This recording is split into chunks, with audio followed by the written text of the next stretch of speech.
ঘটনাটি একটি ব্ল্যাক ম্যাজিকের, আমার নানা এবং তার ভাইয়ের সাথে ঘটে যাওয়া একটি ঘটনা। এটা কোনো ভয়ের ঘটনা না, ঘটনাটি ব্ল্যাক ম্যাজিকের সাইড এফেক্ট নিয়ে। 2003 কি 2002 কি 3 এরকম একটা সময় নানারা দুই ভাই পবিত্র হজ সম্পন্ন করেন। মূলত তখন থেকেই ঘটনার শুরু। আমার নানার সাথে মূলত ঘটনাটা ঘটে। যেটা ঘটে তা হলো, নানা বাড়িতে থাকতে চাইতো না। বাড়িতে থাকাটা তার একদম সহ্য হতো না। সারা শরীর জ্বালাপোড়া করত। রাতে একদম ঘুম হতো না। মুখের এক পাশ হালকা বাঁকা হয়ে যায় এবং সেই কারণে তিনি স্পষ্টভাবে কথা বলতে পারতেন না। অনেকটা অ্যাবনর্মাল হয়ে যান। প্রাথমিক পর্যায়ে আমার মামারা নানাকে বিভিন্ন ডাক্তার দেখান। ডাক্তার বিভিন্ন টেস্ট দিলেও সব টেস্টে নেগেটিভ রেজাল্ট আসতো। এর কিছুদিন পর যখন কোনো ডাক্তার দেখেও কোনো কাজ হলো না, তখন আমার মামা আমাদের পাশের গ্রামের এক কবিরাজের কাছে যায়। সে বিভিন্ন রিচুয়াল করে বলে আমার নানাকে বান মারা হয়েছে। ক্রস ম্যাচিং করার জন্য আরো দুজন কবিরাজের কাছে যাওয়া হয়। আমার মনে হয় যিনি ক্রস চেক করার কথা বলছেন, যে আরো দুজনের কাছে যাওয়া হয়, কিন্তু তারা কেউই বান তুলতে পারবে না বলে দেয়। যাই হোক, শেষে এমন একজন কবিরাজের সন্ধান পাই যে জিন দ্বারা তদবির করে। নানার বাড়িতে রাতে আসে এবং আসার পরে প্রথমে তারা যে কাজটা করে সেটা হচ্ছে সুতো দিয়ে দুই হাতের কনিষ্ঠ অঙ্গুলি থেকে কনুই পর্যন্ত মাপে। মাপার শেষে দেখা গেল দুই হাতের মাপের পার্থক্য 1 ইঞ্চি। কবিরাজ এর কথা মতে নানাকে বান মারা হয়েছে, এটাই নাকি তার প্রমাণ। এরপর কবিরাজ তার নিজের ওপর জিন নিয়ে আসে এবং তার মাধ্যমে জানতে পারে নানাকে 2 জায়গায় তাবিজ করা হয়েছে। তাবিজ দুটো জিনের মাধ্যমে তোলা হয়, যেগুলো দুটো একটা কথা না বললেই না, বান মারাটা কুফরি কালাম। এর সাথে জড়িত সকল পক্ষই প্রত্যক্ষ এবং পরোক্ষভাবে ক্ষতির সম্মুখীন হয়। আমিও সেটাই বলবো যে এই কাজটা সম্পর্কে আগ্রহ থাকাও কারো ঠিক না। সত্যি এটা আগ্রহ থাকার মতো কোনো কাজ না, এটা করার মতো কোনো কাজ না। এই ধরনের কাজ থেকে আল্লাহ যেন সবসময় আমাদের দূরে রাখেন, হেফাজত করেন, সেটাই আমার প্রার্থনা। আর আপনাদের কাছে যদি এরকম ঘটনা থাকে অবশ্যই লিখে পাঠাবেন আমাকে লেখার ঠিকানা russell.bhoot.com@gmail.com। Spirit, be here with me.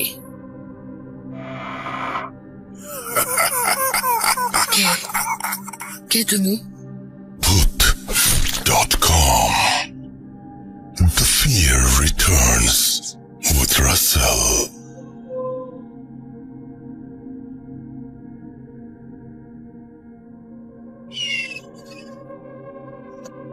কিছু কিছু মানুষ খুব তাড়াতাড়ি কাছে চলে আসেন।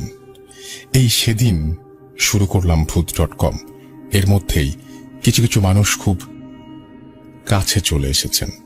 কিছু কিছু মানুষের ঘটনা আমাকে দারুণভাবে নাড়া দেয়, কি চমৎকার ভাবে ঘটনা বলেন। এবং যতজনের ঘটনা আমি শুনেছি তার মধ্যে আমার প্রিয় একজন হচ্ছেন, যিনি খুবই রিসেন্টলি আমার সাথে যুক্ত হয়েছেন Bhoot.com চালু করার পরে। তিনি হচ্ছেন রেহমান ভাই, এবং তিনি ক্যানাডা থেকে রেগুলার আমাদের ঘটনা দেন এবং অসম্ভব সুন্দর ঘটনা তিনি আমাদেরকে উপহার দিয়ে থাকেন। আমি আশা করব যে আজকেও তার একটা ঘটনা যেটা আপনারা শুনবেন সেটা আপনাদেরকে যথেষ্ট পরিমাণে আনন্দ দেবে। এবং তার ঘটনা মানেই স্পেশাল কিছু, বিশেষ করে তার বলার যে ভঙ্গি, এটাতে আমি খুবই মুগ্ধ। এবং আমিও এত চমৎকারভাবে হয়তো গল্প বলতে পারি না। আমি শুধুমাত্র আপনাদের যারা ঘটনা বলেন তাদের সাথে আপনাদের সম্পর্কটা জুড়ে দিতে পারি, এইটুকুই পারি আমি, এর চেয়ে বেশি কিছু পারি না। তারপরে আপনাদের ভালোবাসা সামনে চলার সাহস যোগায়। তো আমরা আজকে রেহমান ভাইয়ের ঘটনা শুনবো এবং সেই একই সাথে আমি যেটা করব সেটা হচ্ছে যে আপনাদের হাফেজ মাইনুদ্দিন ভাইয়ের যে ঘটনাটা সেটাও শোনাবো একটু পরে, এবং আপনারা আমাকে অবশ্যই ইমেল করে ঘটনা পাঠাবেন, না হয় কিন্তু শো বন্ধ হয়ে যাবে। সুতরাং ঘটনা পাঠাতেই হবে। ব্ল্যাক ম্যাজিকের ঘটনা সবাই শুনতে চান, ব্ল্যাক ম্যাজিকের ঘটনা চাই চাই চাই। যার পরিবারের সাথে যার সাথে এরকম ধরনের ঘটনা ঘটেছে, আল্লাহ না করুক, তারপর যদি ঘটে গিয়ে থাকে তাহলে অবশ্যই আমাদের পাঠিয়ে দিন। সবাই শোনার জন্য অধীরভাবে আগ্রহে আছেন। আমি এখন চলে যাব ঘটনায়, এবং আমাদের ঘটনা যাওয়ার আগে ইমেল অ্যাড্রেসটা আরো একবার স্মরণ করিয়ে দিই, russell.bhoot.com@gmail.com। আমি চলে যাচ্ছি আমাদের দ্বিতীয় ঘটনায়। সশ্রদ্ধ সালাম, আমি রহমান বলছি, টরন্টো, কানাডা থেকে। কানাডার গ্রেট সিটি টরন্টোতে আমাদের তখন প্রথম পদার্পণ, এবং তখন বাড়ি খুঁজছি কেনার জন্য। আমরা একটা বাড়ি রেন্ট করেছিলাম, বেশ সুন্দর ছোট্ট একটা বাড়ি, পেছনে বিশাল আপেল আর পিয়ার্সের বড় দুটো গাছ। একটা স্কুলের সাথে, স্কুলের ঠিক পেছনেই একটা এই বাড়িটা অনেক সুন্দর, অনেক ফুলের গাছ, সবকিছু মিলিয়ে একেবারে গুছানো একটি ছোট্ট বাড়ি। সো আমরা ওখানে যখন উঠলাম, তার মাস কয়েকের মধ্যে আমার এক সিনিয়র কলিগ, ওনারও ইমিগ্রেশন নিয়ে ওনারা কানাডায় আসবেন। তো আমরা বললাম, তো অসুবিধা নেই, আপনারা এখানেই থাকতে পারেন, অনেক মজা হবে, সবাই মিলে মজা করব, আনটিল আনলেস আপনারা এর মধ্যে হয়তো বাড়ি দেখে শুনে হয়তো কোথাও কিনতে পারবেন। তো উনি পছন্দ করলেন। ওনারা যখন এলেন, আমরা বেশ ভালোই আনন্দের সময় কাটাচ্ছিলাম কানাডাতে। ওনার এক ছেলে এক মেয়ে, আমাদেরও তাই। নতুন দেশ, নতুন পরিবেশ, রান্না বান্না করা, লন্ড্রি করা, গ্রোসারি করা, এই যেমন সবাই মিলে একসাথে হইচই করে ওয়ালমার্ট, লবলস, উইনার্স, এগুলো ফেমাস স্টোর্স গুলোতে মজা করে কেনাকাটা করা, সবকিছু মিলিয়ে এক নতুন জীবনের স্বাদ পাচ্ছিলাম। একটা ছোট ঘটনা বলতে পারি, অনেক ইন্টারেস্টিং। আমার ছেলের জন্য একটা সাইকেল কিনেছিলাম। সে তো অনেক খুশি, সাইকেল নিয়ে স্কুলের পর সবসময় ওটা নিয়ে ব্যস্ত থাকে। এক সপ্তাহ পরেই একদিন স্কুলের ওখানে বেশ একটু ঢালু, টিলার মতো, ওখানে চালাতে গিয়ে একটা ডিচের মধ্যে হিট করে সাইকেলের সামনেটা পুরোটাই ভেঙে যায়, একেবারে মেইন যে রড আছে ওটা পুরোটাই ভেঙে যায়, রড আয়রনটা। So it was a big hit. যাই হোক, ছেলে মোটামুটি ভালোই ছিল, একটু ব্যথা পেয়েছিল, পরে আমার ওয়াইফ ওকে একটু মলম টলম লাগিয়ে দিয়েছে, পরে ঠিক হয়ে গিয়েছিল। তো এখন আমি ভাবছিলাম এই সাইকেলের এই মেইন রডটা কোথায় পাবো। তো শেষে ভাবলাম যে যেখান থেকে কিনেছি, যে বিগ স্টোর, ওখানে যাই, ওখানে গিয়ে ওদেরকে জিজ্ঞেস করি, ওদের কাছে হয়তো পার্টস থাকতে পারে। আমি আর আমার ওয়াইফ মিলে আমরা গেলাম, ওখানে গিয়ে আমরা লাইনে দাঁড়ালাম, সেই কাস্টমার সার্ভিসের লাইনে। তো ওখানে গিয়ে জাস্ট মনে মনে ভাবছিলাম যে কিভাবে বলবো কি হয়েছে, ভাঙলো কি করে। কিছু বলার আগে মেয়েটা এসে ডেস্ক থেকে দেখলো, দেখে একটা স্টিকার লাগিয়ে আমাদেরকে বললো যে ওই সাইকেল যেখান থেকে র্যাক আছে ওখান থেকে তোমরা যে কোনো একটা পছন্দ করে নিয়ে আসো। তা আমরা ঠিক বুঝলাম না, পেছনে আরো 4-5 জন লোক লাইনে থাকাতে আমি আর আমার ওয়াইফ মিলে গিয়ে আর একটা পছন্দ করলাম। একটু আগের সাইকেলের চাইতে এটা একটু দাম একটু বেশি, তারপরও বেশ সুন্দর সাইকেলটি। তো ওটা যখন আমরা নিয়ে আসলাম, আসার পর মেয়েটা আসলো, এসে দেখলো আমাকে শুধু ডিফারেন্স অফ ডলার যেটা আছে আমাকে বললো যে you can pay it in the cash counter. তা আমি বললাম যে বাহ। আমি আর আমার ওয়াইফ মুখ চাওয়াচাওয়ি করলাম, আমরা একটা প্রশ্ন করলো না, ভাঙলো কি করে, কি হয়েছে না হয়েছে, কখন কিনেছো, মানে জাস্ট রিসিটের ভেতরেই সবকিছু। সো এটাই হচ্ছে ফান ওখানে শপিং করার জন্য। তো মেইন ঘটনায় আসি, আমাদের অতিথিরা ওনারা বাড়ি পেয়ে গিয়েছেন তখন, মনের মতো মাস 2 আমাদের সাথে ছিলেন। তো ওনারা বাড়িতে তখন শিফট করে আমাদেরকে বললো চলে ওখানে আসার জন্য, সবাই মিলে কদিন না হয় হইচই করলাম একসাথে। যা বলা তাই কাজ। উনি যেখানে বাড়িটা কিনেছেন এটা পিয়ারসন ইন্টারন্যাশনাল এয়ারপোর্ট থেকে হাইওয়েতে যদি আসতে চান তাহলে 15 মিনিটের রাস্তা, এবং বেশ চমৎকার নেবারহুড, অনেক গাছালির মধ্যে এই ছোট্ট রাস্তাগুলো এঁকে বেঁকে গেছে ওখানে। তো যতটুকু শুনতে পেলাম, এখানে যারা নেবারহুডে যারা থাকে, যে 8-10টা বাড়ি আছে, এই গত 48 বছরে এখানে কোনো বাড়ি কেনা বেচা হয়নি। অর্থাৎ ওনারাই প্রথম একটা কিনলেন এই 48 বছর পর ওখানে, একটা কাপল ছিল ওখানে, প্রায় 90 বছর ওদের বয়স। সো এই ভদ্রলোক মারা গেছেন, তো এখন ভদ্রমহিলা যেহেতু একা ওনার পক্ষে সম্ভব না ওখানে এই বাড়িটা টেক কেয়ার করার, সো উনি প্ল্যান অনুযায়ী এটা উনি বিক্রি করে দিয়ে কোনো একটা অ্যাপার্টমেন্টে উঠে যাবেন, ইজি ফর হার। সো ওনাদের বাড়িটা হচ্ছে ঢোকার মুখে একটা চার্চের পরপরেই হচ্ছে এই বাড়িটা। তা এখন সবাই মিলে ওখানে আমরা বেশ হইচই করছিলাম, সারাদিন ধরে আমরা খুব মজা করছিলাম। ওনারা তো আগ্রহ নিয়ে দেখাচ্ছিল এবং অনেক প্ল্যান বলছিল কিভাবে এটা রেনোভেট করা যাবে, অনেক কিছু হয়তো বদলে ফেলতে হবে। নিচে বেসমেন্টের নিচে যে ফ্লোরটা ওটা পুরোটাই আসলে চেঞ্জ করতে হবে, অনেক পুরনো। ওখানে একটা স্টাডি রুমের মতো দেখলাম, দরজাটা তো পুরোটাই ভাঙা, ওটা রিপেয়ার করা হয়নি। একটা বাথরুম আছে, টয়লেট এন্ড বাথ আছে, আর একটা বেডরুম আছে নিচে বেসমেন্টে। বেডরুমের বেসমেন্টের আবার একদিকটা কাচের, এক সাইডটা উপরের দিকে কাচের, যাতে বাইরের অন্তত কিছুটা দেখা যায়, এভাবে ডিজাইন করা। তো ভেরি ইন্টারেস্টিং থিং হচ্ছে মেইন ফ্লোরের মধ্যে ওনাদের যে লিভিং অ্যান্ড যে এবং যেটা ডাইনিং এরিয়া বলা যায়, সেটার মাঝামাঝি একটা অনেক বড় একটা খুব সুন্দর ঘোলাটে একটা কাঁচ দেখতে পেলাম। ওই কাঁচ দিয়ে আসলে পুরোটা একটা ওয়ালের মতো, ওখানের ভেতরে বেশ ঘোলাটে কিছু পিকচারের মধ্যে কিছু মেয়ের কিছু ছবি, কিছু মিউজিক্যাল ইনস্ট্রুমেন্টের। উনি বলল যে এই কাঁচটা ইজিপ্ট থেকে প্রায় সেই 50 বছর আগে ওনারা $20,000 দিয়ে, US ডলার দিয়ে ওনারা এটা ইম্পোর্ট করেছিলেন। এটা অনেক ইন্টারেস্টিং, এটা তো বেশ ভালো লাগলো। আর আরো ভালো লাগলো যে এখানে দেখলাম যে আরো কিছু পুরনো মিউজিক্যাল ইনস্ট্রুমেন্ট আর বেসমেন্টও আমি দেখেছি। এটা ওনারা নিয়ে যায়নি, কারণ বাজানোর হয়তো কেউ নেই।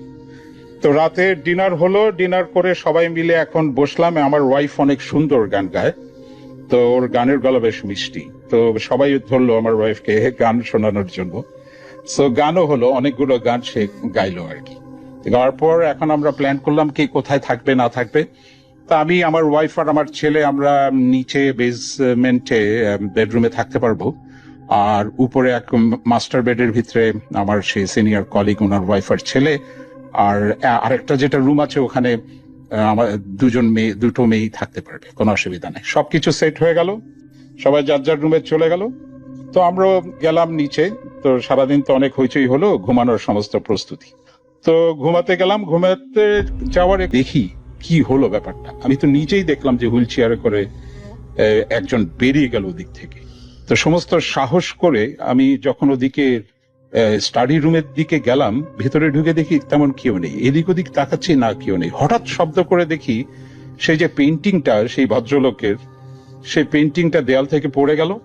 আমি বললাম এগুলো কি হচ্ছে, এই মুভির মতো এগুলো হঠাৎ শব্দ করে পেন্টিংটা পড়বে কে? এমন না যে কোনো কারণ থাকতে পারে ওই মুহূর্তে ওই পেন্টিংটা পড়তে হবে। আমার মাথায় ঠিক ঢুকছিল না যে এসব কি হচ্ছে।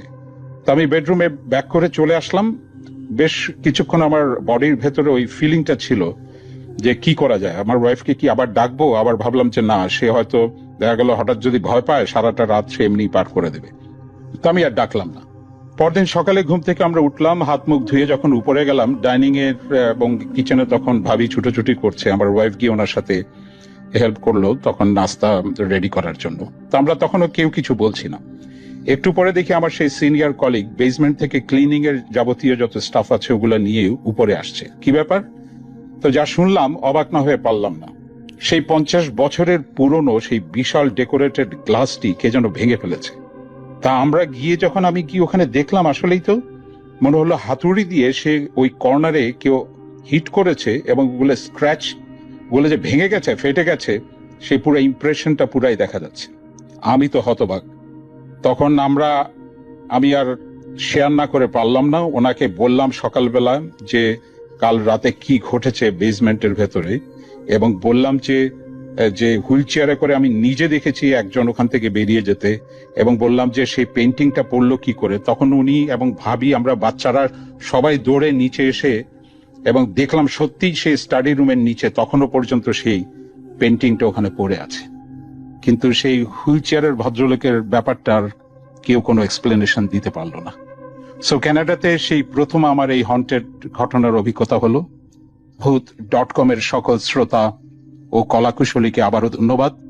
রাসেল ভাই, আপনাকেও অজস্র ধন্যবাদ জানিয়ে বিদায় নিচ্ছি। Rehman from Toronto, Canada. এবং এখন ভূত FM পরে যে আপনি ভূত.com শুরু করেছেন সেটাও নিয়ে শুরু। আমি ভীষণ পছন্দ করি আপনার আপনি যেভাবে শোটাকে হোস্ট করেন, আপনি যেভাবে কথা বলেন, আপনার পরিষ্কার আমার ভীষণ ভালো লাগে। আর আপনি যে গল্প মানে যে ঘটনাগুলো এত সুন্দর করে, এত নাটকীয় ভাবে, এত ভালোভাবে পড়েন, মানে মনে হয় যেন আমি সত্যি ওই জায়গাটায় আমরা রয়েছি, ওই ঘটনাগুলো আমরা শুনছি। আমি ভূত অবিশ্বাস করি না, আমি কোনো কিছুকে খুব একটা বেশি অবিশ্বাস করি না এই প্যারানর্মাল ব্যাপারগুলোকে, কারণ আমি নিজে কিছু ফেস করেছি জীবনে, ডেফিনেটলি ইয়েস আমি করেছি। আরও অনেকেই আমার পরিচিতির মধ্যে মানে অনেক শুনেছি, দেখেছি। সো আমি ধীরে ধীরে বলবো আপনাকে ঘটনাগুলো এক এক করে। তো আজকে যে ঘটনাটা আমি আপনাকে শেয়ার করছি সেটা আমার যিনি দিদি থাকে টোটোর বাড়িতে যে মেড, তো উনি আমার বাড়িতে আজ প্রায় 3 বছর আছেন। তো এর আগে উনি একটি বাড়িতে 9 বছর ছিলেন। এটি প্রায় আপনার 10-11 বছর আগেকার কথা। এই ঘটনাটি ঘটে জামতের ইন্ডিয়ার জামশেদপুর বলে একটি জায়গা আছে, ওখানে জামশেদপুর বলে জায়গাটিতে উনি একটি বাচ্চাকে দেখাশোনা করতেন। তার বাবা মা দুজনেই কাজ করতো, চাকরি করতো। তো একদিন বিকেলে দিদি ছাদে যায় জামা কাপড় আনার জন্য। জামা কাপড় মেলা ছিল, তো ওগুলো বিকেল বেলা তখন শুনতে পড়ছে।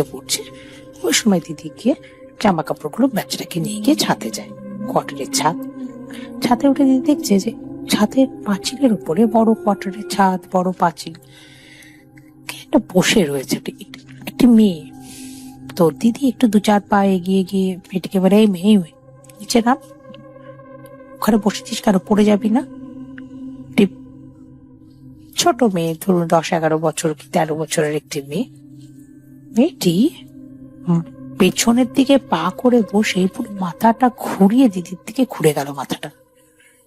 দিদি তাকে চলুন শুনে আসি হাফেজ মাইনুদ্দিন ভাইয়ের ঘটনাটি।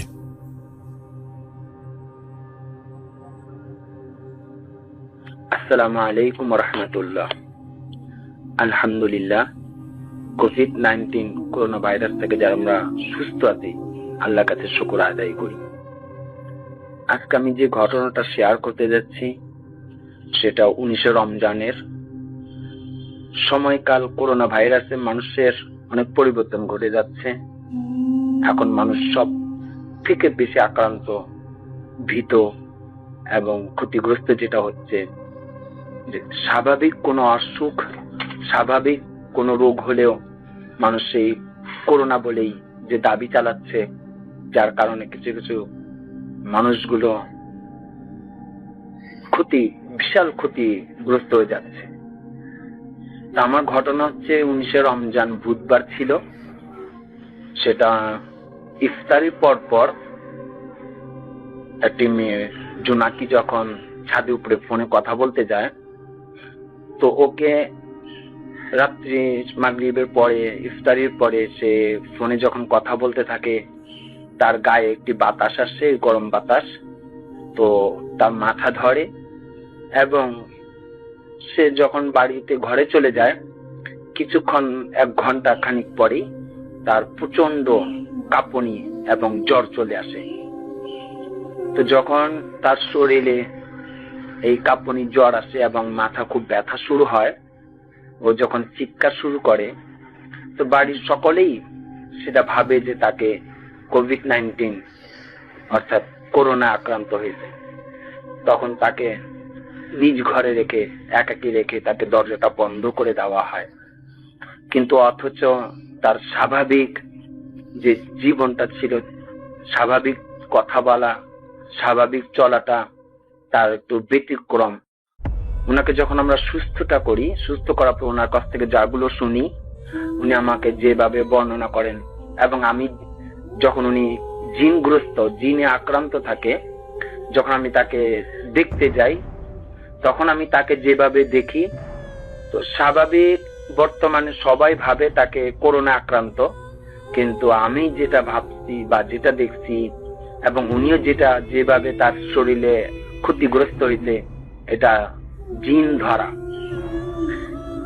তো বিশেষ করে যেদিন রাত্রে 19শে রমজান বুধবার মেয়েটিকে ছাদের উপরে বাতাসটা যখন আসে তার গায়ে, তখন তার যে মাথা ধরা এবং রাত্রিবেলায় খুব জ্বর, কাঁপুনি, শীত, তো উনি চিৎকার করে বলতে থাকে যে আমাকে বাঁচাও, আমাকে বাঁচাও, আমার খুব ক্ষতি হচ্ছে, আমাকে মারতেছে, আমার খুব আঘাত হচ্ছে, বুকে বড় চাপ লাগতেছে, শ্বাস নিতে কষ্ট হচ্ছে, তোমরা আমাকে বাঁচাও। তার বাড়ির ফ্যামিলি সবাই মিলে সে করোনা আক্রান্ত ভেবে তাকে এরকম ভাবে দরজা বন্ধ করে দেয়, দরজাতে তালাবদ্ধ করে তাকে একাকী রাখে। সেদিন সে সারা রাত খুব কষ্ট, তার সারা রাত সেই জিনে ধরা একটা রোগীকে যেভাবে জিন আক্রান্ত, জিনে মারধর করা, আঘাত দেওয়া, তাকে কষ্ট দেওয়া, সে সারা রাত সে কষ্ট ভোগ করতে হয়েছে। সকলেই সেহেরি খেতে উঠছিল, কিন্তু তাকে কেউ দেখতেও যায়নি, তার কি পরিস্থিতি, উনি শুধু চিৎকার করতে। বিশেষভাবে দিনের বেলাতে যখন তার মানুষগুলো ফ্যামিলিগত ভাবে কেউ জানলা দিয়ে দেখে, তখন দেখে যে সে একাকী হাসতেছে এবং কিছুক্ষণ পর আবার কান্না করে, এবং অতীত এমন পিছনো কথা যা ও জন্ম পূর্বে, মেয়েটির জন্মের পূর্বে অতীতের অনেক কথাগুলো সে তার বাবা সম্বন্ধে, দাদা সম্বন্ধে একা একা বলতে লাগলো। তো হঠাৎ করে তাদের ভেতরে একটা ভাবনা আসলো, যেটা অদ্ভুত বিষয়, করোনা আক্রান্ত রোগী, উনি হাসে, কান্না করে, আবার তার বাবার দাদার অতীতের যার জন্ম শোনেনি, দেখেনি, কিন্তু বলে যাচ্ছে। তার স্বাভাবিক আচরণ বিধি দেখে তখন তারা একটা ভাবলো যে তাহলে হয়তো তার অন্য কোনো সমস্যা। তখন একজন হুজুরকে ডাকানো হয়, সে হুজুর আসছিল, কিন্তু হুজুরও পরবর্তীতে বললো ভয়ে যে না, এটা জিনগ্রস্ত না, এটা করোনা আক্রান্ত একটা স্বাভাবিক উনার রোগ ব্যাধি। হুজুরও তাকে দেখতেও যান নাই, কোনো কিছুই করেননি, উনি শুধু বলছেন যে আপনি হাসপাতাল নিয়ে যান। তো পরবর্তীতে সেখানে আমাকে না যাওয়া হয়, সেখানে আমাকে ডাকে। তো আমি যখন গেছি, তো আমাকেও বলছে যে দেখেন, যদি করোনা আক্রান্ত হয়ে থাকে তাহলে আপনিও যদি যান সেখানে আপনার তো ক্ষতিগ্রস্ত হবেন, আমরা তো কাছের থেকে যাই না, আপনি প্রথম দূর থেকে বসে দেখেন যে উনি কি করোনা আক্রান্ত না জিনে ধরা রোগী। তখন বললাম ঠিক আছে, দরজাটা তালাবদ্ধ করে যেহেতু রেখেছেন, ওনার অবস্থা তো খুবই খারাপের দিকে দেখা যাচ্ছে, আমি প্রথম জানলা দিয়ে তার সাথে কথা বলি। তো যখন জানলা খুলে আমি তাকে ডাক দিলাম, সে কোনোভাবেই সাড়া দিল না।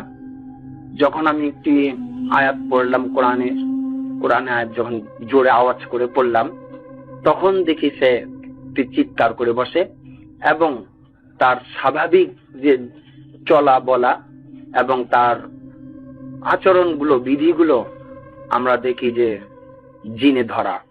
তার চোখ দুটো প্রচন্ড লাল হয়েছে দেখা, এবং কারো না কারো সেই কোভিড-19 মতো রোগ, করোনা আক্রান্তর মতো মাথা ধরা, বুকে চাপ পড়া, জ্বর চলে আসা, এমনকি শ্বাসকষ্ট, ঠিক যেমন করোনা আক্রান্ত রোগীদের মতো যে সমস্যাগুলো দেখা দেয়, তাদের ঘরের মধ্যে একের পর একজন পর একজন একটা সমস্যা পড়েই থাকে।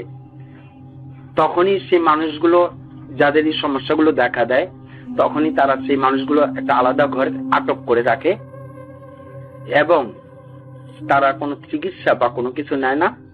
সবচেয়ে বড় ভয়ঙ্কর যেটা হচ্ছে, তারা রাত্রিবেলায় প্রায় 10টার পরে, 11টার পরে তারা হঠাৎ হঠাৎ কিছু কিছু বৃদ্ধ মানুষের মতো কান্নার শব্দ, কিছু কিছু দেখা যায় কাউকে কাউকে নাম ধরে ডাকা, কিছু কিছু সময়তে মাগরিবের পর দিয়ে হঠাৎ করে সিঁড়িতে ঠিক ওই জোনাকির মতো আরেকজনকে দেখা, এরকম প্রায় ঘটনা ঘটতেই আছে। তো এখন বর্তমানে লকডাউন থাকা এবং করোনা আক্রান্ত সবাই যেহেতু আতঙ্কিত, তা আমিও স্বাভাবিকভাবে সেইভাবে পুরোপুরি কাজ এখানে করতে পারিনি। শুধু মেয়েটাকে চিকিৎসার জন্য যাওয়া হয়, তাকেও পুরোপুরি আমি সুস্থ এখন বর্তমান, কিন্তু বাড়িটা যে আমি বন্ধ করে আসব বা সেই পুরোপুরি জিনটা কেন কতদিন ধরে আছে, কিভাবে কি হচ্ছে, এই পুরো বাড়িটাকে যে বন্ধ করে আসবো সেটা এখনো করা হইতেছে না। আমাকে প্রতিটা দিনই ফোন করে বলা হয় যে তারা রাত্রিবেলায় খুব আতঙ্কিত থাকে, সেই কারো না কারো নাম ধরে রাত্রিবেলা ছাদ উপরে ডেকে নিয়ে যায়, কারো না কারো এরকম ভাবে কান্নার শব্দ শুনতে পায়। বর্তমানে আমাদের লালবাগের মধ্যে সেই জায়গাটা, বাড়িটা খুবই আতঙ্কিতগ্রস্ত আছে। তো আশা করি সেইটা অচিরেই, খুব শীঘ্রই সে বাড়িটা বন্ধ করে দিয়ে আসবো। এবং আমার কাছে বিশেষ খেয়াল যে পূর্বে যারা ছিলেন তার দাদা দাদি, কারো না কারোর সাথে তার সেই জিনের সম্পর্ক থাকাতে ওই সেই বাড়িটাতে সেই জিনের বসবাস হয়ে গেছে। এখনো পর্যন্ত সেই জিন সেইখানে বসবাস করতেছে। হয়তো এই জিনকে তাড়ানো বা ঘর বন্ধ করার পরেও সেই জিনকে এখান থেকে বিতাড়িত করা সম্ভব হবে না। সে এখানেই তার বসবাস, সে এখানেই থাকা শুরু করেছে। তো সবচেয়ে বড় ভয়, যেটা সবচেয়ে বড় আতঙ্কিত, যে কোভিড-19 মতো জিনে যখন ধরে, জিনে যখন আক্রমণ করে, মানুষ তখন মনে ওই ফ্যামিলিতে জাগে, ওই বাড়ির মানুষ কেউ না কেউ ভাবে যে তাকে করোনা আক্রান্ত করেছে। তাকে কেউ সাহায্য বা কোনো চিকিৎসার জন্য কেউ অগ্রসর হয় না, তাকে গৃহবন্দী দরজাতে তালা দিয়ে রাখা হয়। এটাই হচ্ছে সবচেয়ে বড় বিষয়। দুঃখজনক যে কোভিড-19 আমাদেরকে বর্তমানে মানুষ পরিবর্তন, মানুষের ভেতরে যে সহানুভূতি, মানুষের ভেতরে যে একটা মানব সেবা, আমরা মানুষ থেকে ভালোবাসাটা দূরে সরে যাচ্ছি। কোভিড-19 শুধু এই ক্ষতিগ্রস্ত কোভিড-19 দ্বারাই আক্রান্ত না, হয়তো অন্য কোনো রোগও তার হতে পারে, জিনও ধরতে পারে, অথবা তার যে কোনো একটা অসুখ, যে কোনো রোগ হতে পারে। কিন্তু আমরা বিশেষভাবে এই কোভিড-19 করোনা আক্রান্ত ভেবে স্বাভাবিক মানুষগুলো, স্বাভাবিক মানুষের দিনগুলো ক্ষতিগ্রস্ত আমরা করে যাচ্ছি। এরকম বহুজনই সেই জিনে ধরা রোগীগুলো পড়ে আছে। আমাদের কাছে খবর যেগুলো আসে আমরা যেতেও পারি না, বা তারাও এখন ভয়ে ঘরে প্রবেশও করতে দেয় না। যে বিশেষ সবারই একটা আতঙ্ক, সেটা কোভিড-19 করোনা রোগ ব্যাধি। কিন্তু আমরা বলতেছি যে এখন বর্তমানে স্বাভাবিক মানুষগুলো জিনের দ্বারা বা অন্য কোনো রোগ আক্রান্ত হতে পারে। অতএব যে কোনো রোগ হোক না কেন, আমাদের সবারই সচেতনতা দরকার। কোভিড-19 ভেবে একটা মানুষের জীবন নষ্ট না করা, একটা মানুষকে মৃত্যু ঝুঁকিতে না নেওয়া। তো এই ছিল আমার আজকে ঘটনা। আরো ইনশাল্লাহ আমার আরো কিছু ঘটনা আছে, আমি পরবর্তীতে আবারও পাঠাবো। আসসালামু আলাইকুম ভাইয়া, আমার জন্য দোয়া করবেন।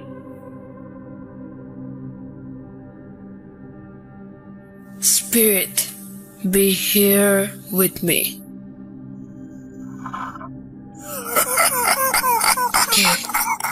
কে তুমি? Put.com. The fear returns with Russell.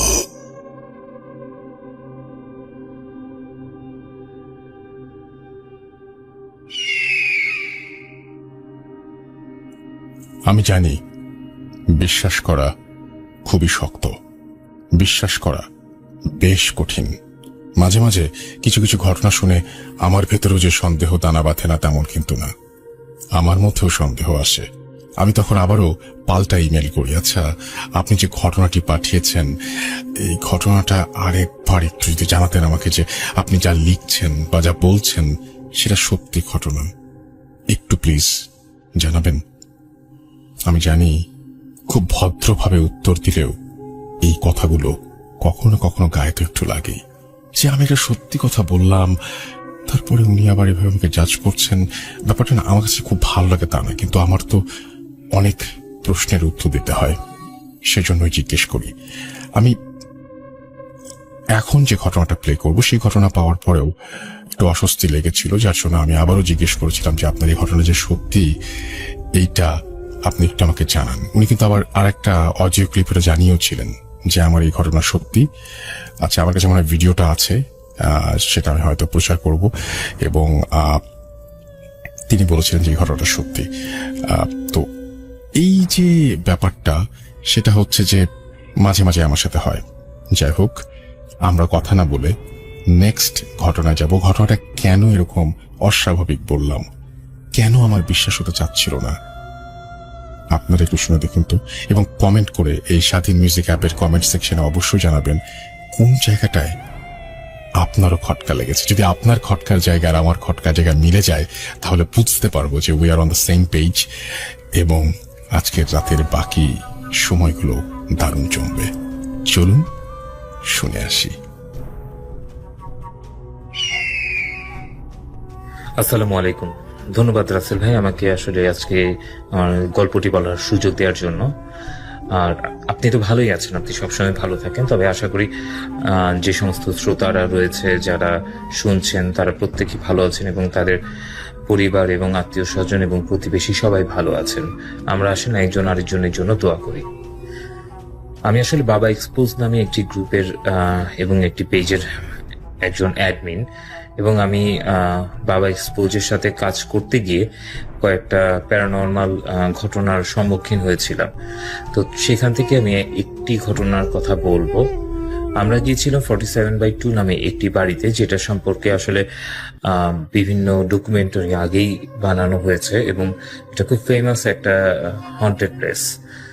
তো এই জায়গাতে আমরা যাওয়ার পরে আমরা আসলে এর আগে একবার গিয়েছিলাম জাস্ট রেকি করার জন্য এবং যাবতীয় অনুমতি যাতে ভিডিও করতে পারি সেই সমস্ত ব্যাপারগুলোর জন্য। তো পরবর্তীতে আমরা যখন গেলাম মূল ভিডিওর জন্য, গিয়েছিলাম বিকাল থেকে সন্ধ্যা পর্যন্ত মোটামুটি আমরা বাড়িটা ঘোরাঘুরি করলাম, দেখলাম কোন জায়গায় কি করব সেটা বুঝলাম এবং ক্যামেরা দিয়ে শুটও করলাম। তো এর মধ্যে কোনো সমস্যা হয়নি এবং আমাদের মনের মধ্যে একটা দৃঢ় বিশ্বাস গেঁথে গিয়েছিল যে না, এটা আসলে কোনো প্যারানর্মাল কোনো কিছু না, জাস্ট অতিরঞ্জিত। সো এটাকে এক্সপোজ করা খুবই সহজ হবে। আমরা আসলে এক্সপোজ করি যে সমস্ত ব্যাপারগুলো আসলে যা বলা হয় আসলে তা না, অতিরঞ্জিত কিংবা রং মাখানো বা গুজব। তো মাগরিবের পরে যখন আমরা কাজ করছিলাম, তো তখন আমাদের কিছু জিনিস ছিল, যেমন আমরা ক্যামেরা 4টা নিয়ে গিয়েছিলাম, তার সাথে আমাদের আরো বেশ কিছু ইকুইপমেন্ট ছিল, যেমন K2 মিটার ছিল, আমরা বেলুন দিয়ে কিছু কাজ করেছিলাম, আমরা স্পিড বক্স নিয়ে কাজ করেছিলাম, লেজার দিয়ে কাজ করেছিলাম, এরকম আরো বিভিন্ন ইকুইপমেন্ট আমরা নিয়ে গিয়েছিলাম। তো প্রথমে যখন আমরা বেলুন দিয়ে কাজ করতে গেলাম, 3টা বক্স করে 3টা বেলুনকে পাশাপাশি রাখলাম এবং তখন আমরা K2 মিটারটাও সাইডে রাখলাম। সাইডে রাখার পরে আমরা বললাম যে এখানে যদি কোনো জিন থেকে থাকে বা কোনো প্যারানর্মাল কোনো কিছু থেকে থাকে তাহলে তারা যেন সাড়া দেয় এবং K2 মিটারের বাতিটাকে ব্লিং করায়, 2 নাম্বার বাতিটাকে ব্লিং করায় এবং একটা বেলুনকে যেন সে নাড়িয়ে দেয়। তো আশ্চর্যজনকভাবে K2 মিটারের যেই বাতিটি, সেই বাতিটিকে সে ব্লিংও করালো, আবার দেখা যাচ্ছে যে বেলুনটা ছিল সে বেলুনটাও নড়লো, যেটাকে আমরা ইন্ডিকেট করে দিয়েছিলাম যে এটা। ইন দ্য মিন টাইম আমাদের যে অ্যাকশন ক্যামেরা, সেই অ্যাকশন ক্যামেরাটা অটোমেটিক অফ হয়ে গেল। কেন অফ হলো এটা আসলে আমাদের বুঝে আসছিল না। তারপরে ধরে নিলাম যে না ঠিক আছে, এটা হয়তো বা আমাদের যে মেকানিক্যাল প্রবলেম আর কি। তো তারপরে আমরা এই বেলুন দিয়ে আরো বেশ কিছু কাজ করলাম এবং প্রত্যেকবারের রেজাল্ট পাচ্ছিলাম। বেলুন যেটাকে আমরা সরতে বলছিলাম সেটা সরে যাচ্ছিল, অথচ কিন্তু ওই জায়গাতে কোনো বাতাস নেই এবং যতক্ষণ ছিলাম ওরকম তেমন কোনো বাতাসই ছিল না। তার পরবর্তীতে আমরা ওইখানে বেলুন 3টে ওই বক্সের মধ্যে রেখে আমরা পাশের রুমে গেলাম, যেটা হচ্ছে গিয়ে একটা কিচেনের মতো, এবং সেখানে অসংখ্য হাড়গোড়, এত হাড় যে গুণে শেষ করা যাবে না। তো আমরা যখন কিচেনের এই হাড্ডি ভরা এই জিনিসটাতে গেলাম, এই জায়গাটাতে গেলাম, তখন আমাদের মধ্যে একটা অদ্ভুত, কারো মধ্যে, সবার মধ্যে না, একটা অদ্ভুত ফিলিংস হচ্ছিল যে এটা আসলে একটা খুব ব্যাড একটা ফিলিংস, আসলে বলে বোঝানো যাবে না। তার সাথে আমাদের যে K2 মিটারটা ওই জায়গাতে চরম ভাবে অ্যাক্টিভ হচ্ছিল, যে 3 নাম্বার 4 নাম্বার বাতি পর্যন্ত এটা জ্বলছিল, ব্লিঙ্ক করছিল অ্যাকচুয়ালি। তো আমরা ফার্স্টে মানে কেউ কেউ সন্দেহ করেছিল যে ইলেকট্রিসিটির জন্য, বাট এই বাড়িটাতেই কোনো ইলেকট্রিসিটি নেই, এই বিল্ডিংটাই সম্পূর্ণ ইলেকট্রিসিটি কানেকশন ছাড়া। আর বিভিন্ন ডকুমেন্টারিতে এর আগেও যে কয়টা ডকুমেন্টারি অন্যরা করেছেন দেশ বিদেশে, সেই ডকুমেন্টারি গুলোতেও দেখা গিয়েছিল যে এখানে হাড় ভরা এবং মানে শুকিয়ে যাওয়া পাখি বা কবুতর মরে পড়ে আছে এবং শুকিয়ে গেছে। কোনো বেড়াল কিংবা এই জাতীয় কোনো কিছু যদি এটাকে মারতো এবং খেত, তাহলে এটা ছিন্ন বিচ্ছিন্ন হয়ে যেত। বাট এটা কোনো কিছু না, জাস্ট এখানে একটা মরা পড়ে আছে, পড়ে জাস্ট শুকিয়ে মমি হয়ে গেছে, দ্যাটস ইট, আর কিছুই না। কোনো প্রাণী এসে খায়নি বা কোনো কিছু হয়নি, যেন মনে হয় যে ভেতর থেকে কেউ চুষে নিয়ে খেয়ে ফেলেছে, এরকম। তো আমরা প্রথমে যখন রেকি করতে গিয়েছিলাম তখন আমরা এই জিনিসটা পেয়েছিলাম, ইনফ্যাক্ট ভালো মতোই। এটা আসলে খুব হরর একটা জিনিস, যে এটা আসলে কেন এবং কিভাবে, এটা আসলে কোনো ব্যাখ্যা নাই, ব্যাখ্যা পাইনি ওভাবে। তো ওই রুম থেকে আমরা বের হয়ে বাথরুমের কাছে গেলাম। বাথরুমটার এখানে একটা ভাঙা বাথটাব ছিল। তো ভাঙা যে বাথটাব, ওই বাথটাবের ওখানে আমাদের কেটোমিটার কোনো রকম কোনো রেসপন্স করে নাই, এবং মানে ওভাবে আমরা কোনো কিছু ইয়ে করতে পারি না। কিন্তু পরবর্তীতে ক্যামেরা দেখা গেল, ভিডিওতে আসছিল যে একটা ছোট্ট আলোর একটা বল ওখানে ঘোরাফেরা করতেছে, অথচ আমাদের কাছে এরকম কোনো আলোর বল ছিল না, এবং ওই আলোর বল দিয়ে কোনো কাজ আমরা করিও নাই। মানে এটা মানে টোটালি ইম্পসিবল একটা জিনিস। ওখান থেকে আমরা যখন এর আগেই আমরা যখন ওই রুমটা ক্রস করছিলাম, যে রুমে বেলুন ছিল, আমরা দেখি যে বেলুন তিনটা বড় একটা জায়গা নিয়ে ত্রিভুজ আকৃতির, অনেকটা ইলুমিনাতি যে ত্রিভুজ ওই রকম আকৃতি করে রয়ে গেছে, এবং এই আকৃতিটার মধ্যে আসলে অশুভ কোনো একটা ইঙ্গিত ছিল। মানে একটা ত্রিভুজ হয়ে গেল কোনো বাতাস ছাড়া, বেলুনগুলো জাস্ট নড়ে জাস্ট ওই জায়গাতে চলে গেল।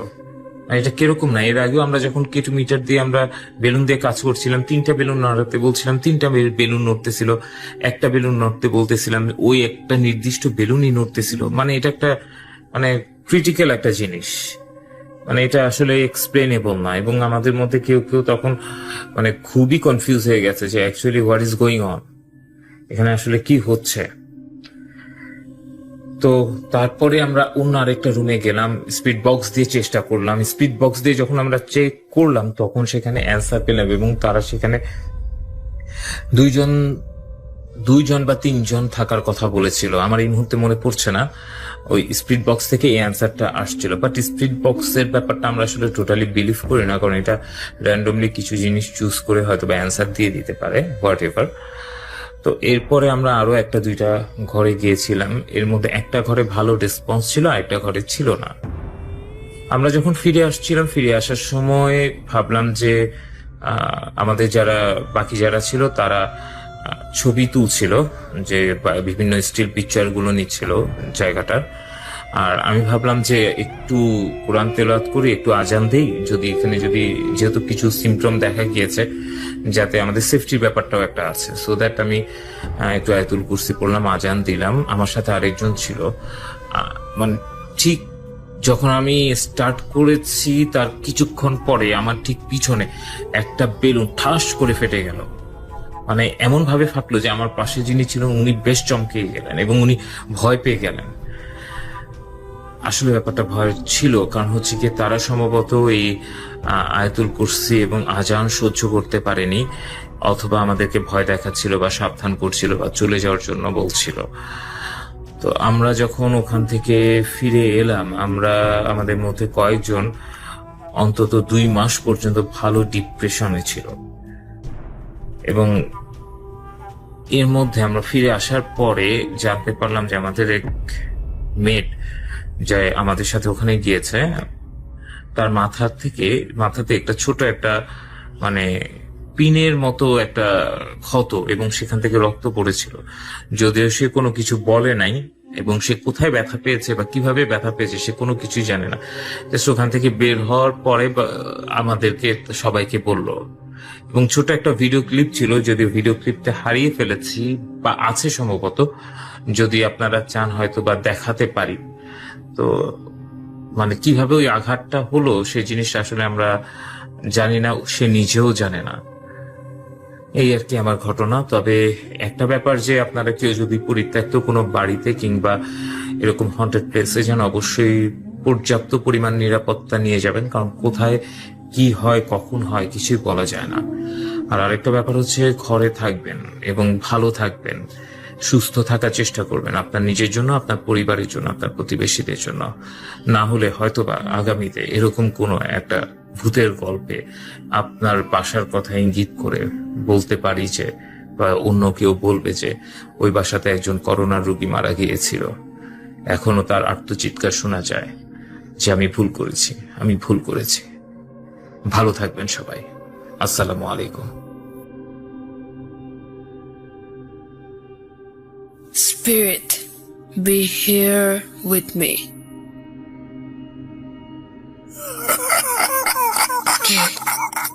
কে তুমি? Bhoot.com. The fear returns with Russell.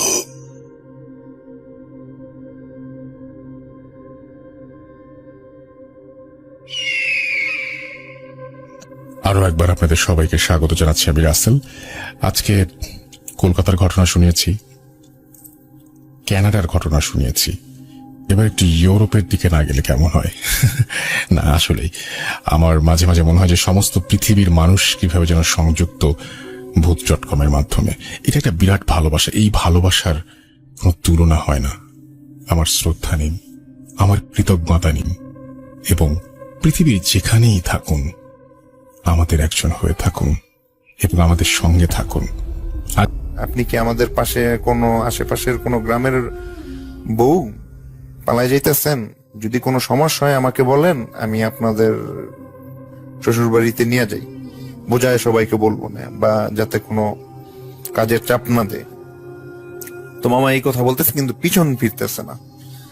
তো মামা আরো আশ্চর্য হয়ে গেল যে না, একে তো থামাইতে হইব, সামনে যে যাইতেছে এটা তো খারাপ, ওইদিকে তো খারাপ জায়গা, হিজল গাছ আছে, ওইদিকে নাকি অনেক কিছুই ঘটতো। তো মামা ভাবতেছে যে মহিলা মানুষ, পরে আমি এইখানে বিলে, তো মানুষেও খারাপ কিছু ভাবতে পারে, স্বাভাবিক।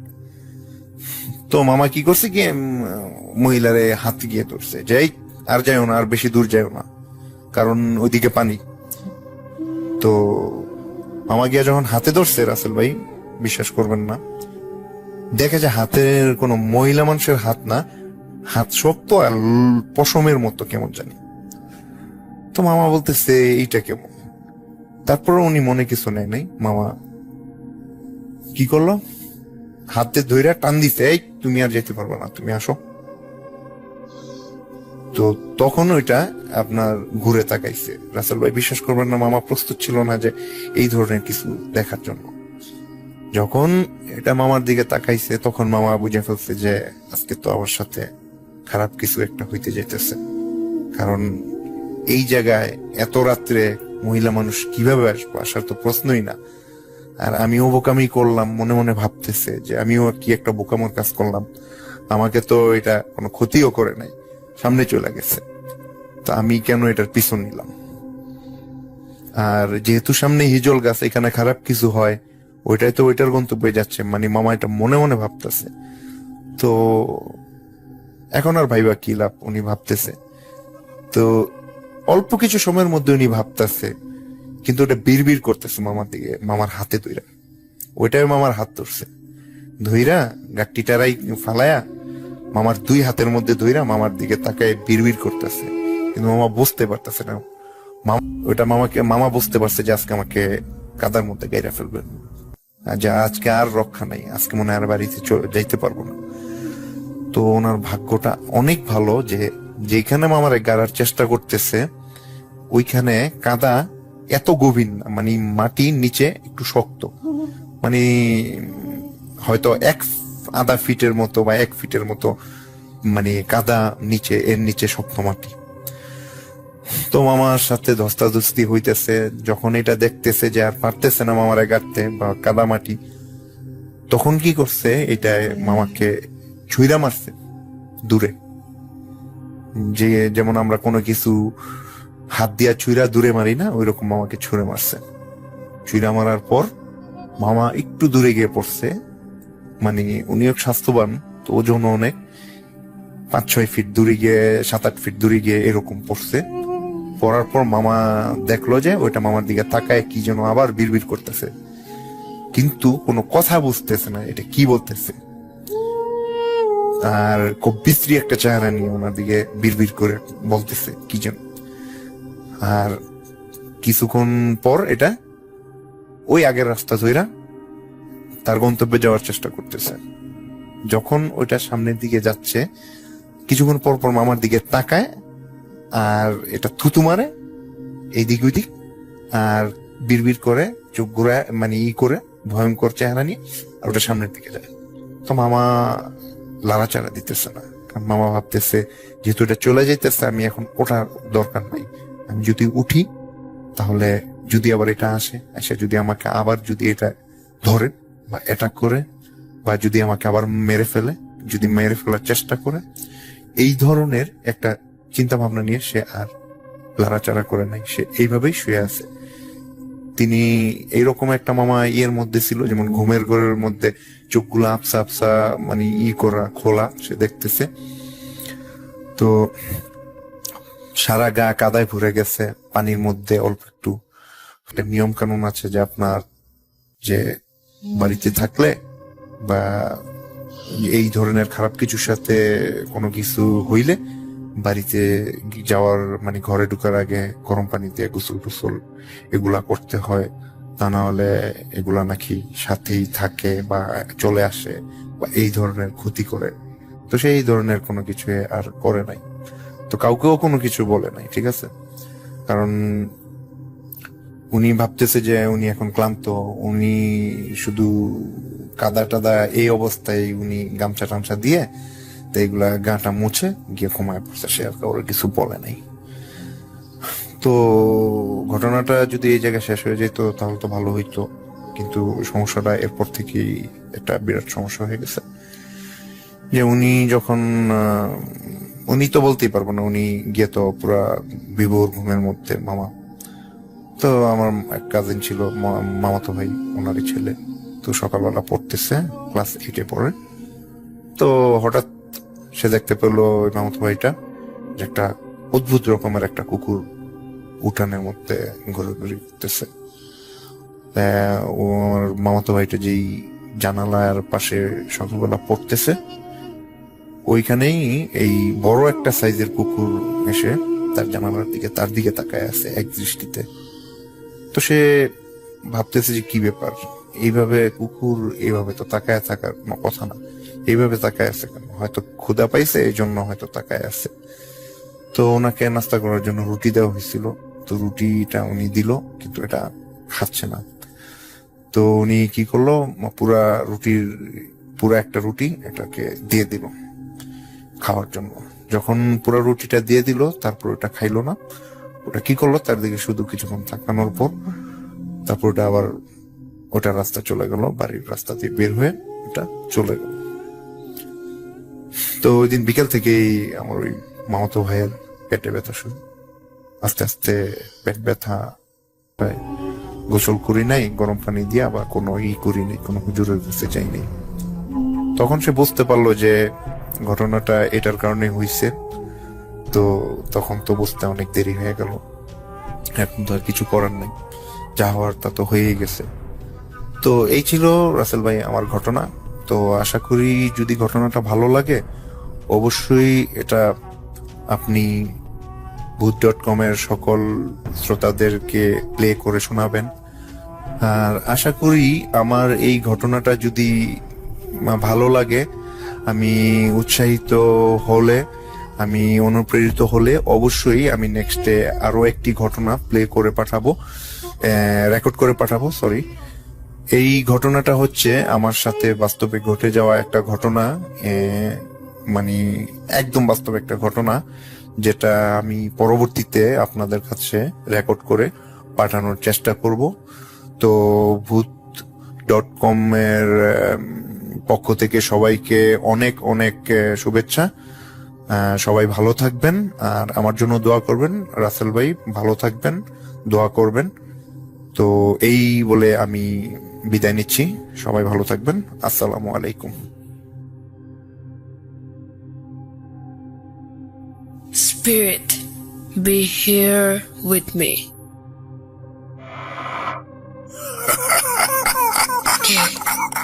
কে তুমি? Bhoot.com. The fear returns with Russell.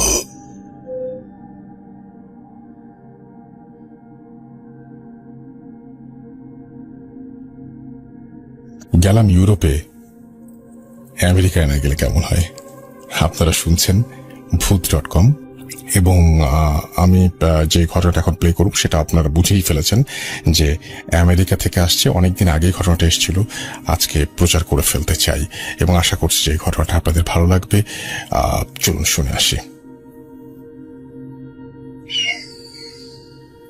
Hello, আসসালামু আলাইকুম রাসেল ভাই। আমি নাইস বলছিলাম ইউনাইটেড স্টেটস অফ আমেরিকা থেকে। আমরা অ্যাকচুয়ালি কলোরাডো স্টেটসে থাকি। তো আমরা এখানে এসছি 10 বছর। এর আগে বাংলাদেশে ছিলাম। তো তখন আমাদের একটা ঘটনা ছিল। ঘটনাটা এরকম যে আমাদের বাসা যশোরে। তো ওখানে আমরা অনেক দিন ধরে আমরা ওখানেই স্থানীয়। তো আমাদের যে বাসাটা আমার আব্বু অনেকদিন আগে 90-তে বানিয়েছিল, তখন ওটার পাশে একটা কবর ছিল। তো কবরস্থানটা খুবই ছোট, বাট ওটা আমাদের বাসার সাথেই ছিল। তো যাই হোক, মূল ঘটনায় আসি। আমাদের বাসার একটু বর্ণনা দিই ঘটনাটা বোঝার সুবিধার্থে। তো ঘটনাটা এরকম যে আমরা ওইখানে আমি, আমার বোন আর আমার আব্বু আম্মু থাকতাম। তো আমার ভাই আছে, বাট সে ঢাকাতে থাকতো। তো ঘটনাটা ছিল এরকম, অনেকদিন ধরে আমাদের বাসাতে অনেক চুরি হচ্ছিল। যেরকম আলমারির মধ্যে কোনো কিছু রাখলে টাকা পয়সা স্পেশালি সেগুলো চুরি হয়ে যাচ্ছিল। এমন না যে সব টাকাই চুরি হচ্ছিল অল্প কিছু টাকা। তো সেই জন্যে আমরা আমাদের মেইডকে দেখলাম, খেয়াল করলাম তারা আমাদের বাসায় অলমোস্ট 15 বছর ধরে কাজ করে। তো তারা নেয়ার কথাই না। আর যেহেতু আমার আম্মুর কোমরেই সবসময় চাবিগুলো থাকতো, তো সেটা হওয়ারই কথা না। আর সে কখনোই কোমর থেকে চাবিটা খুলতো না, এবং চাবির কোনো ডুপ্লিকেট কোনো চাবিই ছিল না। তো তখন আম্মু দেখলো, অনেকভাবে সে পরীক্ষা করলো যে কিভাবে টাকাগুলো চলে যাচ্ছে। এবং আমার আব্বু খুব বেশি ওরিড হয়ে গেল, কারণ আমার আব্বু আম্মুর মধ্যে এমন ছিল না যে আম্মু কখনো আব্বুকে না বলে টাকা নিবে বা এরকম কিছু।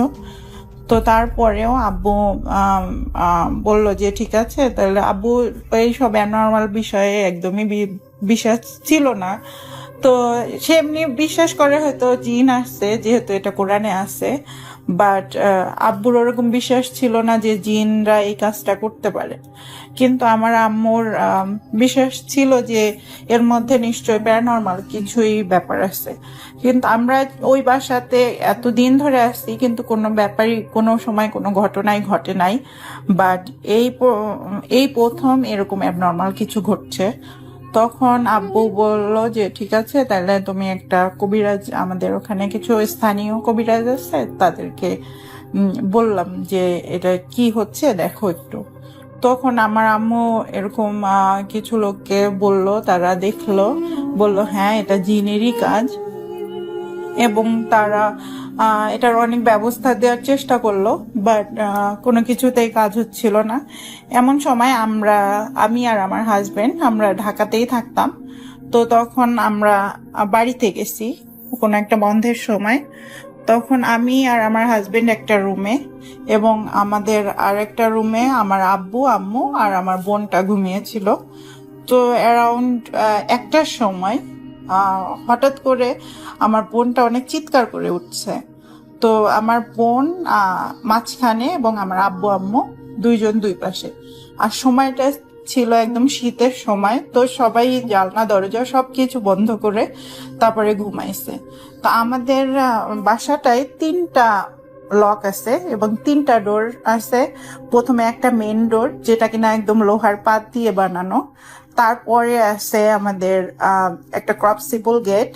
তারপরে আছে একটা জাহাজের পাত দিয়ে সেই ডোরটা বানানো। কারণ আমাদের ওইখানে তখন অনেক বেশি চুরি ডাকাতি বা এরকম কিছু হইতো, তার জন্য এবং অনেক মারামারি হইতো, যার কারণে আমাদের এভাবে করে সিকিউর করা আমাদের বাসাটা। তো যাই হোক, ওর পরে আমরা গেলাম, ওখানে ছিলাম যে রাত্রেবেলা। তখন দেখলাম যে আমার বোন এরকম চিৎকার করে উঠছে।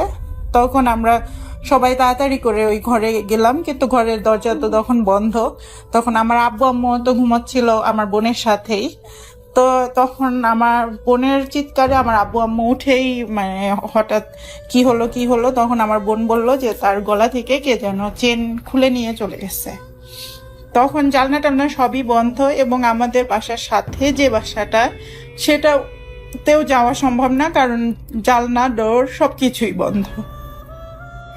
এরপরে আমার আমি গেলাম, দরজা খুললো।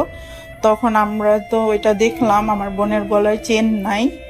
তারপরে ইভেন আমরা এসে আমার হাজবেন্ড সেম রাত্রেরই আরেকটা ঘটনা, যে আমার হাজবেন্ড স্বপ্নে দেখছিল যে তার মানি ব্যাগের মধ্যে থেকে কে যেন 5,000 টাকা ছিল, তার মধ্যে থেকে কে যেন 2,000 টাকা নিচ্ছে। তো এমন সময় তার ঘুমটা ভেঙে গেছে এবং তার কিছুক্ষণ পরেই সে চেক করলো তার মানি ব্যাগে আসলেই 2,000 টাকা নাই। আর বলে রাখা ভালো যে আমাদের বাসায় যে মেয়েরা 2টা মেড কাজ করতো, তারা কেউ রাত্রেবেলা বাসায় থাকতো না, শুধুমাত্র আমরা ফ্যামিলি মেম্বাররা আমরা বাসায় থাকতাম।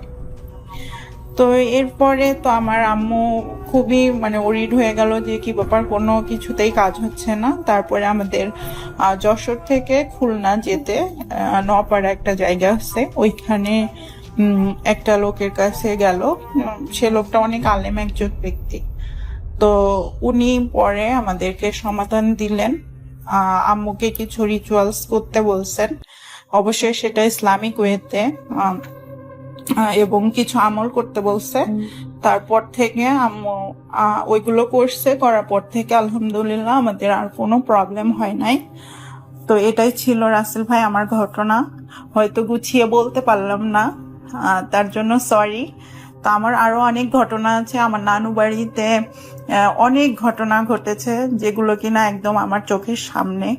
আমার মামির 5টা বাচ্চা মারা গেছে, এবং এটা অনেক দিন আগে একটা কবিরাজি এটা বলেছিল। তো সেই ঘটনাগুলো আমি বলবো আস্তে আস্তে পর্যায়ক্রমে, যদি আমার ঘটনা আপনার ভালো লেগে থাকে, যদি সিলেক্টেড হয়, তারপরে আমি ওই ঘটনাগুলো আপনাকে পাঠিয়ে দিব। ওকে, আজকে আর লম্বা করছি না। আর সবাই আপনারা ভালো থাকবেন, যেহেতু সারা পৃথিবীর অবস্থায় এখন ভালো নেই। আর তারপরেও আপনি যে সুন্দরভাবে এত সুন্দর করে একটা অনুষ্ঠান আমাদেরকে উপহার দিচ্ছেন, তার জন্য আপনাকে অসংখ্য ধন্যবাদ। আল্লাহ যেন আপনাকে অনেক ভালো রাখে এবং এভাবে করেই ভূত এফএম অনেক বছর চলতে থাকে, সেটাই কামনা করি।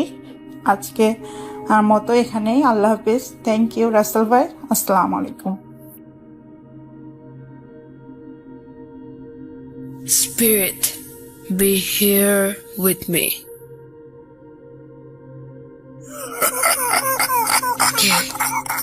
কে তুমি? Bhoot.com. The fear returns with Russell.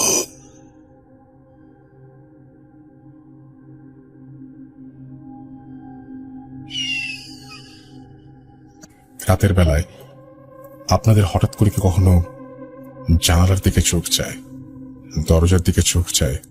কখনো কি মনে হয় যে কোন পাশে মাথা দিয়ে শুয়েছেন ঠিক বুঝতে পারছেন না? কখনো কি মনে হয় আপনার ঠিক পেছনে, আপনি যেদিকে শুয়ে আছেন তার ঠিক উল্টা পাশে কেউ আছে? বাগানের সাথে লাগোয়া ঘরটি, যেন আমি জানালা খুলে দিলেই দেখতে পাই ওই বাগানটি, এবং ওই ঘরের বাগানের সাথে লাগানো একটি দরজা ছিল, ফলে আমি ইচ্ছে করলেই ওই বাগানটিতে যেতে পারতাম। নতুন বাগানটিতে ওঠার 1 মাস পরে অর্থাৎ নতুন বাড়িতে ওঠার 1 মাস পরে, সময়টা ছিল জুন মাস। একদিন রাতে আমি পড়ছিলাম, আমি আমার ঘরে একাই থাকতাম। হঠাৎ শুনি আমার জানালার পাশে মেয়েলি গলায় কেউ কাঁদছে। তখন রাত প্রায় 1টা। বাইরে কে কাঁদছে এটা দেখার জন্য আমি দরজা খুললাম। আমি জানালা খুললাম, জানালা খুলেই দেখি কিছু নেই, কারণ চারপাশে তখন অন্ধকার, কিছু দেখতেও পেলাম না। এবং জানালা খোলার সাথে কাঁদার শব্দটাও বন্ধ হয়ে গেল। আমি আবার জানালাটি বন্ধ করে দিলাম। একটু পরে জানালায় কে যেন সজোরে ধাক্কা দিল।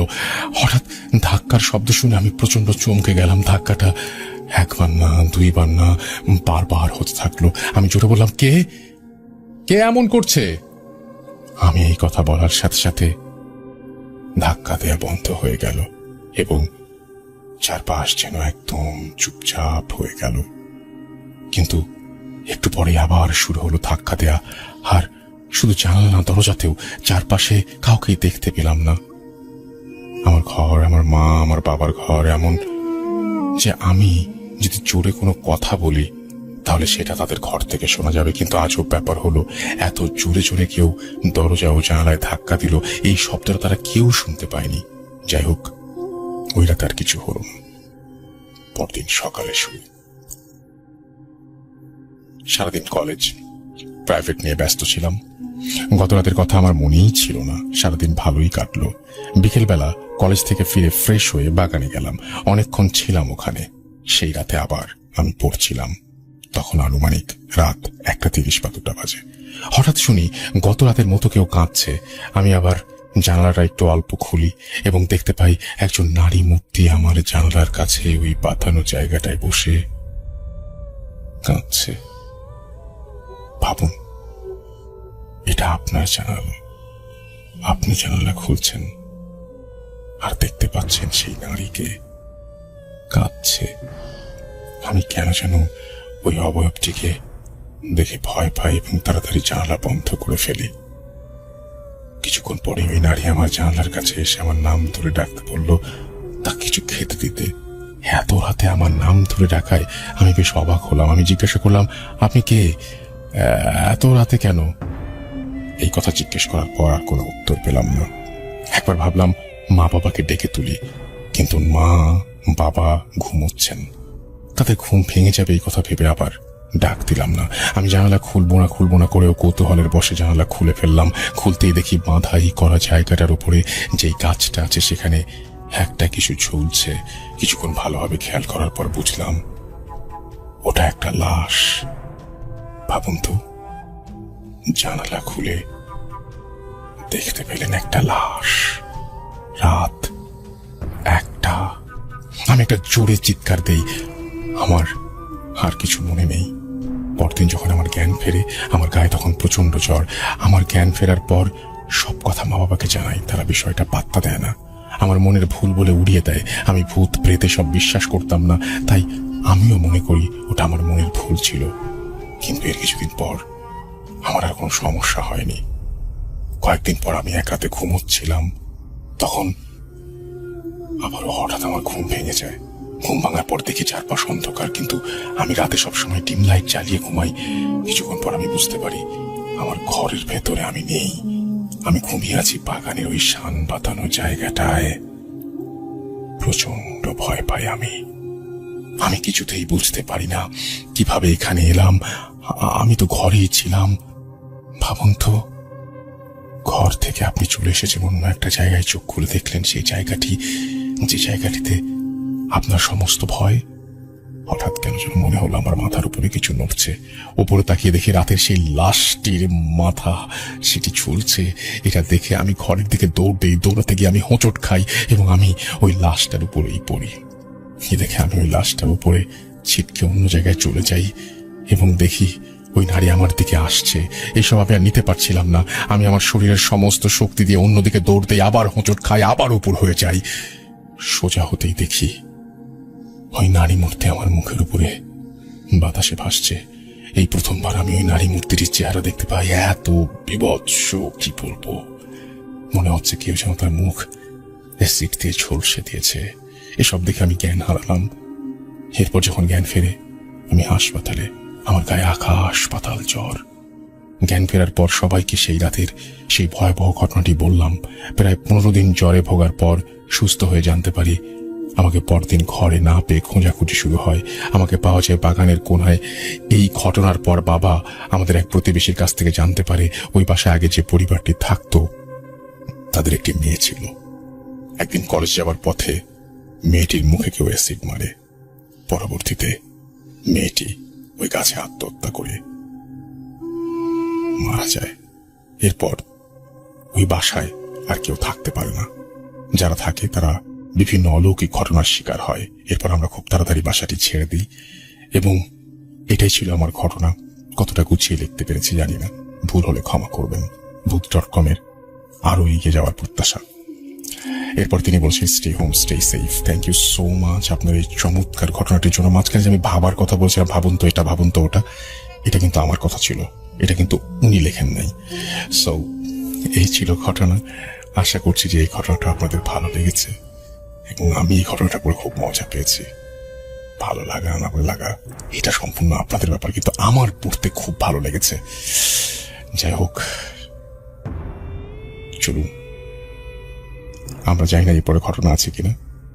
এই ঘটনাটি এখানেই শেষ। Welcome back. আপনাদের সবাইকে অনেক অনেক ধন্যবাদ এতক্ষণ পর্যন্ত আমাদের সাথে থাকার জন্য। অনেক অনেক শুভকামনা রইল। সব সময় এই ইউটিউব চ্যানেলটি সম্পর্কে আপডেট পেতে আমাদের ইউটিউব চ্যানেলটিকে সাবস্ক্রাইব করুন। আশা করছি আমরা একসাথে অনেকটা পথ হাঁটব। আজকের মতো এখানে বিদায় নিচ্ছি। সবাই ভালো থাকুন, সুস্থ থাকুন। মোস্ট ইম্পর্টেন্টলি ভূত.com এর সাথে থাকুন।